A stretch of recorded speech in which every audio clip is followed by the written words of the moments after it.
Welcome back. I have a very exciting video, at least for me. I hope for you as well. I've gotten multiple comments asking for a little stereo tour. I remember more people requesting this video, but when I went back, I could only find like 2 comments, so I don't know what that's about.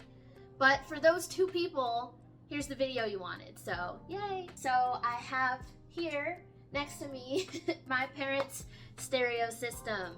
Over there's the speakers, we'll get there in a minute. My dad wanted me to preface that while he doesn't consider himself an audiophile, I actually think he is, but whatever. He wanted me to tell everybody that he's a father of 2 kids who are going to college, so, you know, this is what we got. And he's had a lot of this stuff for years and years, which honestly for me, I love something that has a backstory with it, so I think that's even cooler. But he did want me to preface, nothing in this video is gonna be like state of the art or whatever, but I think it sounds really good. So to me, it doesn't really matter if it's state of the art as long as it sounds really good, which it does. So without further ado, let's get into this bad boy right here. The brains of this whole operation is this Sony STR DE415. My dad said he's had it since like the 90s, which I can totally believe based on how it looks in general. There's a whole bunch of buttons on it. I don't exactly know what all of them do. I know that these ones change what input you have, and that this big knob over here is for the volume. And really, that's all I need to know in order to use this stereo. He can know what everything else does, so that he can calibrate it how he wants. Now, with all of the CDs we have in our collection, you would probably think to yourself, well, you must have the most amazing state-of-the-art CD player ever to exist to play those 4,000 CDs on. Well, unfortunately right now, we're actually a little bit in between CD players down here. We used to have a Newmark dual disc DJ CD player, and we used that for years and it was great, but then the laser finally gave out and stopped reading all of our CDs, which is obviously a problem. So right now, we have this like random DVD player by Sony. In the meantime, we will eventually upgrade to an actual CD player, but for now we have this. I do have backstory for how the remote. I don't know how many people can relate to this, but I grew up with just like a remote like container that had a bunch of loose remotes to things that I never really knew what it's actually over there. Hold on, let me go get it. This thing used to hold all of our loose remotes. It's currently empty right now, but you know, I think we've kind of gone through the remotes. I don't know what we're gonna put in here now, but ooh, watch it. This remote was part of those loose remotes that we had. When my dad got the Sony DVD player, he was like, man, it didn't come with a remote. And then all of a sudden, I see him using this remote, and I was like, Dad, did you find this remote in the loose remotes that we had? And he was like, it's like that dad grin.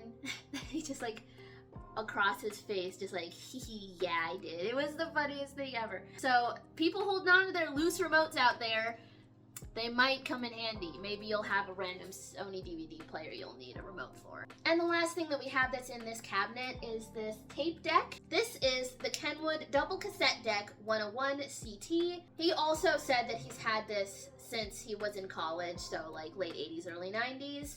And he said that he used to make mixtapes for Mom on this thing, which was so cute. I've never had a single memory of us using this thing, probably because our cassettes were in a box that was unaccessible. You can see me sort out into an actual usable cassette collection up there. I'll also have it linked into the description down below. Now that all of our cassettes are organized, I bet we'll start using this thing a little bit more.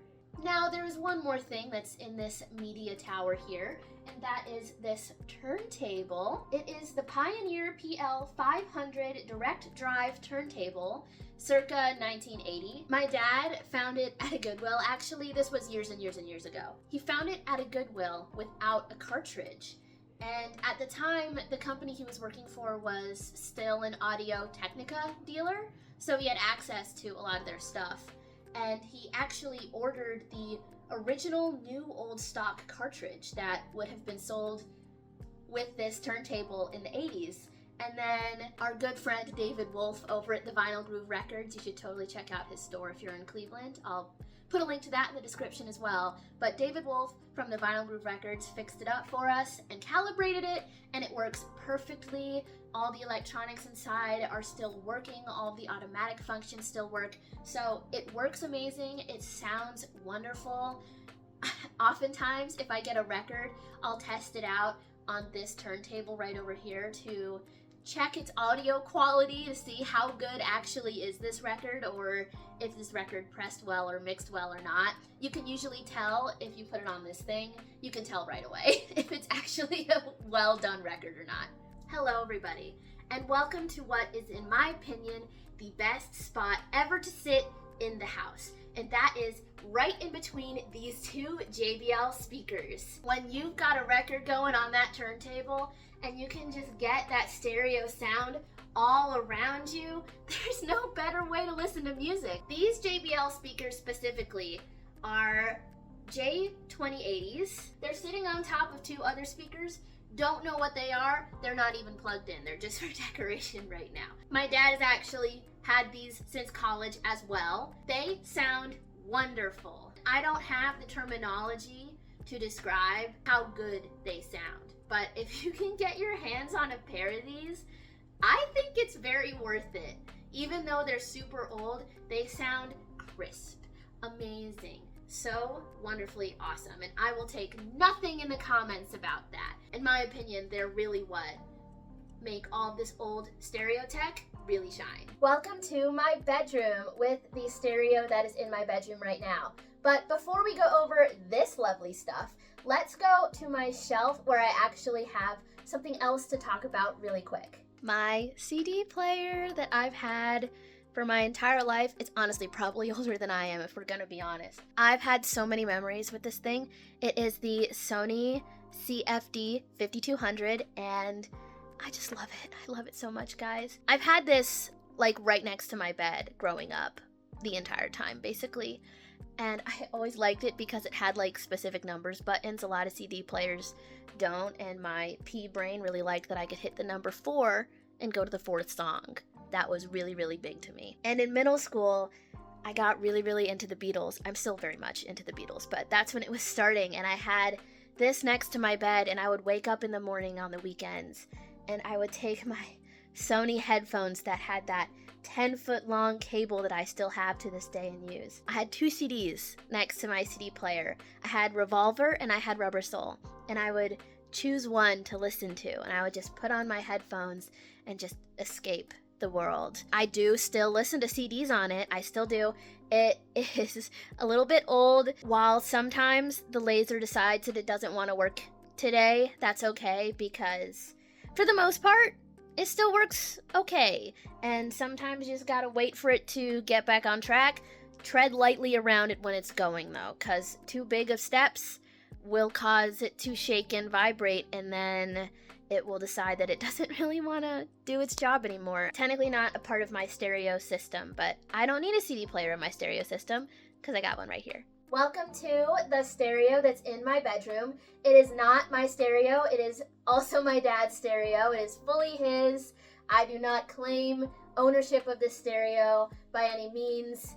Not even like he gave it to me. It is literally just my dad's stereo, and I'm borrowing it. And the reason why I say that it's my dad's stereo is because it is his childhood stereo. Whenever I use this stereo, I feel closer to my dad. Now, you have seen the stereo setup if you have seen my radio contest video, but since nobody watched that video, welcome to my stereo. This is a Fisher 170. It is from the late 60s, early 70s. Yes, it is that old, and yes, it does still work. The only problem that it has right now is the knob to change from the vinyl to the FM setting is a little bit sticky. So sometimes when you're in the vinyl setting, it doesn't go all the way registered into the vinyl setting, so it can sound a little bit weird.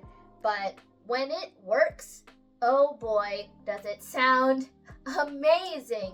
It's a tube amp. So for any of you knowledgeable amp people out there, I feel like that should be obvious why it sounds so great. I don't know how tubes work. All I know is that when they're in things, the thing is good. My dad got this when his family was upgrading from their old equipment from the 60s and 70s to the more modern equipment of the 80s. So he got it as a hand-me-down from his family. Now, when I asked him about this stereo, he just went on a whole backstory about it. So I will play for you that backstory now so you can get from his own words how he kind of turned it into his own music making wonderful time. It was just an unused piece, and I cleaned it up and figured out how to get it going. Yeah, I remember I had like one Fisher speaker, I had one like Sanyo speaker, and they had this one giant speaker that came, it was like a speaker like Back to the Future. I mean, it was like that tall. I set shit on top of it, it was so big. I had a turntable, a couple different kinds. They would break and I would just get another one because you could back then. And I had all manner of different CD players and shit that I hooked up to it. And the first CD I got was Rush, Power Windows. Now, there's also a backstory to these Bose speakers that I have. I don't exactly remember the model. Any speaker nerds in the comments probably know what it is. But he also went on this big long backstory as well. So enjoy some more words from my dad about these Bose speakers. He used to like pick me up. He would drive down the road and I'd have my windows open, jam on the radio. He'd be like, what the fuck, man? It sounded like Blossom Music Center coming out my bedroom windows, you know? He's like, you know about stereos. So we went to the stereo store because there used to be those. We walk in and my dad's like, yeah, I need to get a new system for my house, and my son here knows a thing or two about stereos. And the guy, of course, being a fucking dick, he's like, oh yeah, really? He starts quizzing me and he finds out very quickly that I know more about the shit than he does. I put together a black Onkyo made in Japan system, and I picked these Bose speakers. All the components I picked were specifically matched and tuned to work together. The manager came over, he's like, did you guys special order all this stuff? No. He like looked at his salesman because he knows the salesman didn't know. He's like, did you sell him all this stuff? And the guy's like, no. The manager goes like, and my dad looks and says, my son knows more than all you guys in the store together. This turntable sitting on the top of this amp is an Onkyo turntable. It actually came when he purchased those Bose speakers with his dad, while pieces of the original stereo that he bought with his dad, we don't have them all anymore. Some of them got damaged throughout time, but this turntable was also restored by our good friend David Wolf. Shout out to you. And it is wonderful. I personally love this turntable. This is my favorite turntable that I've used besides my dad's downstairs. My favorite thing about it, which was revolutionary to me at the time when he lent it to me, is that you can cue up the arm. The arm goes up and down with a lever. When I was getting into vinyl originally, I always had all this anxiety about putting the needle on the record, but this cue arm really helped me get over that fear. Now I'll just put the needle on the record like it's nothing, but it definitely is my favorite part of this record player. Thank you guys so much for watching this video. I hope you really enjoyed it. Again, we are working with a lot of hodgepodge stuff together, so any real audiophiles in the comments, please go easy on us. We don't have all the money in the world to spend on the highest, newest, amazingest stereo equipment, but I think that it just goes to show that you don't need the most expensive stuff for things to sound good. But if you are a real audiophile, I hope you got a kick out of this video anyway, seeing some old tech show up again. Thank you so much, and I will see all of you guys soon in the next video. And without further ado, I'm just going to enjoy my music in the best spot to listen to music in the house.